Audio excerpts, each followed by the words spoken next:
ፍየሎች ምንድነው የምታበላቸው? ፍየሎቹ የምታበላቸው ነገር አሳየን። መኖ አሰራሩስ እንዴት ነው? ዋጋን በተመለከተስ የሚሉ ነገሮች ብዙ ነገሮች አይቻለሁ እና ደግሞ በእናንተ ኮመንት መሰረትም ስለ መኖ መርጠን ዛሬ መተናል። የፍየሎችን መኖ በተመለከተ ነው ዛሬ የምነግራችሁ። በደንብ መታሰብ ያለባቸውን ጉዳዮችንም እንመለከታለን። በነገራችን ላይ እዚህ ጋር አሁን የምታዩቸው ፍየሎች በቀን 35 ኪሎ ያክል ይመገባሉ ወይም ደግሞ 1855 ብር ያክል ወጪ ያለባቸው በቀን ማለት ነው። ሁሉም ፍየሎች እዚህ ጋር እርግዝና ያላቸው አሉ፣ ለማሞከት ያስኳቸው አሉ፣ እንዲሁም ግልገሎች አሉ፣ ከሁለት ወር በታች ከሁለት ወር በላይ ግልገሎች አሉ፣ እርግዝና ያላቸው አሉ። እነዚህ ሁሉ ተደምረው 35 ኪሎ ያክል በቀን ይመገባሉ። በነገራችን ላይ ደግሞ ሂሳብ እናውጣለት። አንድ ፍየል በትንሹ 18 ብር ከ55 ሳንቲም ያክል ትበላለች። 18 ብር ከ55 ሳንቲም ያክል በቀን ትበላለች።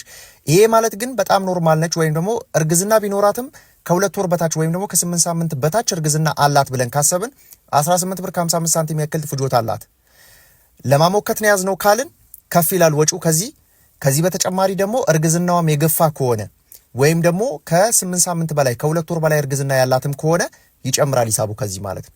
ይሄ በጣም የተስተካከለ የሰውነት ክብደት አላት። እንዲሁም ደግሞ ቦዲ ኮንዲሽን ስኮሯ ደግሞ ጥሩ ነው ወይም ደግሞ ከ2 እስከ 3 ትገመታለች ብለን ካነሳን ይሄ አሁን ያልኳችሁ ወጪ በጣም አስፈላጊ ነው። ስለዚህ ከዚህ ጋር ተያይዞ እንዲሁ ግልገሎች ራሱ በጣም ከአንድ ወር በላይ ያለች አልኩ ወይም ከ3 እስከ 4 ሳምንት ያለች ግልገል እንኳን 5 ብር ከ30 ሳንቲም ያክል መኖ ፍጆታ አላት። አንዷ ግልገል በትንሹ 100 ግራም ያክል መኖ ትፈልጋለች። የግልገል ማስጀመሪያ መኖ ማለት ወይም ደግሞ ስታርተር ፊድ የምንለው ማለት ነው። ይሄ በደንብ ያስፈልጋቸዋል። ስለዚህ ይህንንም ነገር ከግምት ውስጥ መግባት ይኖርበታል። እዚህ ጋር ግን ከመኖ ጋር ተያይዞ በደንብ እንዳይጨንቃችሁ ላድርግ። የመጀመሪያው ፍየሎች ግጦሽ ካላችሁ ፍየሎች ለ8 ሰዓት ያክል ግጦሽ ካደረጉ ምንም ሰፕሊመንት አያስፈልጋቸው ወይም ደግሞ ምንም ተጨማሪ መኖ አሰጧቸውም ማለት ነው። ለ8 ሰዓት ያክል ግጦሽ ካልሞላላችሁ ግን ከ10 እስከ 20% ያክል ድጎማ ይፈልጋሉ። ኮንሰንትሬትድ ፊድ የፍየሎች መኖ ማለት ነው። እንደነገርኳችሁ የፍየሎች መኖ እስከ 5300 ብር ኩንታሉን ትገዙታላችሁ። እንግዲህ አላየውም እስካሁን እየተሰራ ያለ እኔ የፈጀብኝ ግን 5300 ብር በኩንታል ነው። ሃይ ኳሊቲ ፊድ ማለት ነው። በጣም ደረጃውን የጠበቀ ማለት ነው። ለኔ ብዬ የሰራሁት ማለት ነው።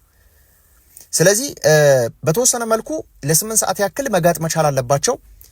ከሚግጡት ደግሞ ከ70 እስከ 75% የሚጠጋው አረንጓዴ ቅጠላ ቅጠሎችን ይመገባሉ። ከዚህም ደግሞ እስከ 16 እስከ 18% የሚሆን የተጣራ ፕሮቲን ወይም ደግሞ ትሩ ፕሮቲን ከውስጡ ያገኛሉ።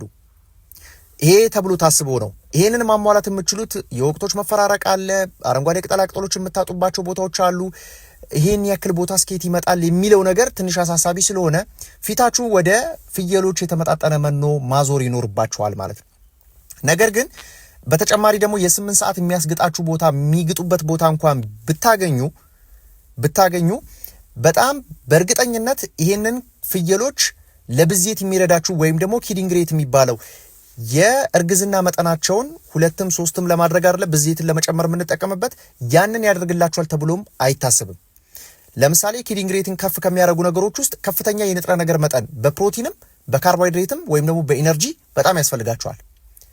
ስለዚህ ይሄንን ያሟላል ተብሎ ስለማይታሰብ እንደ ነገሩ በዘልማድ ውስጥ እንገባለን መልሰን ማለት። ስለዚህ ግጦሽን ትንሽ ቀነስ አድርገን ወይም ደግሞ ለምሳሌ ራፌጆችንና ፎሬጆችን ከምንጠቀም ውጪ ላይ እያወጣን ግጦሽ እየሰጠን እንደ ድጎማ ደግሞ እያመጣን የተወሰነ መኖ እንሰጣቸዋለን። ወይም ደግሞ ምንም እርግዝና ሌላቸው ቅድም እንደነገርኳችሁ 18 ብር ከ55 ሳንቲም ያክል ይፈጅባቸዋል ያልኳችሁ 350 ግራም አደልት የምትባል አንድ ፍየል የምትመገበው ይሆናል ማለት ነው። ስለዚህ ይህንን ማዘጋጀት ይጠበቅብናል። ሌላው እርግዝና ላላችሁ 70 ግራም ያክል ጭማሪ መኖ ይፈልጋሉ። ከዚህ በተጨማሪ ደግሞ ለማሞከት የምትይዟቸው ካሉ 70 ግራም ያክል ጭማሪ ይፈልጋሉ። ስለዚህ ወደ 420 ግራም ያክል አንድ ፍየል በቀን እንደምትመገብ ማወቅ አስፈላጊ ነው። መኖ የተመጣጠነ መኖ ብቻ ማለት ነው። ወይም ደግሞ ግማሽ ኪሎ በሉት። ለግማሽ ኪሎ 80 ግራም ያነሰው እንደማለት ነው። 500 ግራም ሊሞላ ማለት ነው። ስለዚህ ይሄን ያክል መኖ ይፈልጋሉ ማለት ነው። ስለዚህ እዚህ ጋር ግን በደንብ እንድትረዱኝ የምፈልገው ነገር ምንድነው? ፍየል እርባታ ላይ ስትሰሩ አሁን ትንሽ እዚህ ጋር መኖ ወጪ ማውጣታችሁን እንዳታዩ። ፍየሎቻችሁ እናንተ ጋር ሲመጡ ከገበያ ስለምትሰበስቧቸው አንደርዌት ናቸው አብዛኞቹ፣ እኔ እንዳየዋቸው ማለት ነው። እንደ ነገሩ የተያዙ ናቸው አይደለም። በዘመናዊ መልኩ የተያዘ ከስንት አንድ ነው። ወይም ደግሞ የቦዲ ኮንዲሽን ስኮሩ በጣም ከፍተኛ የምናገኘው ትንሽ ነው።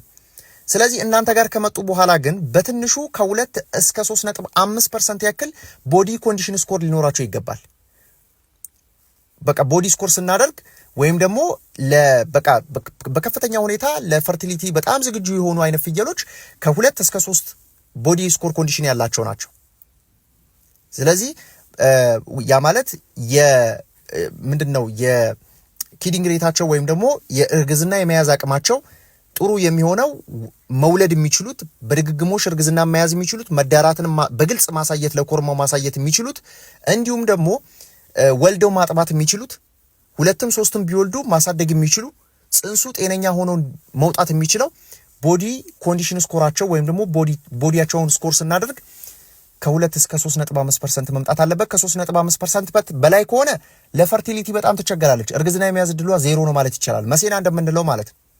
ከ2 በታች ከሆነ ደግሞ በጣም ዝቅተኛ ነች። እርግዝና ማትይዝም፣ ብትይዝም አታሳድግም፣ ብታሳድግም ጤነኛ አትወልድም፣ ብትወልድም በቃ ችግር ነው የሚፈጥርባችሁ። ሕክምናው ለብቻ እሱን ትሪት ማድረጋችሁ ባልታሰበ ጊዜ ሞት መምጣቱ እነዚህ ነገሮች በጣም ያስቸግሯቸዋልና መኖን በተመለከተ ትንሽ ለማለት ፈለኩኝ። በዩቲዩብ ቻናሌ ላይ በጣም ጥሩ ማብራሪያ ሰጥቼበታለሁኝ።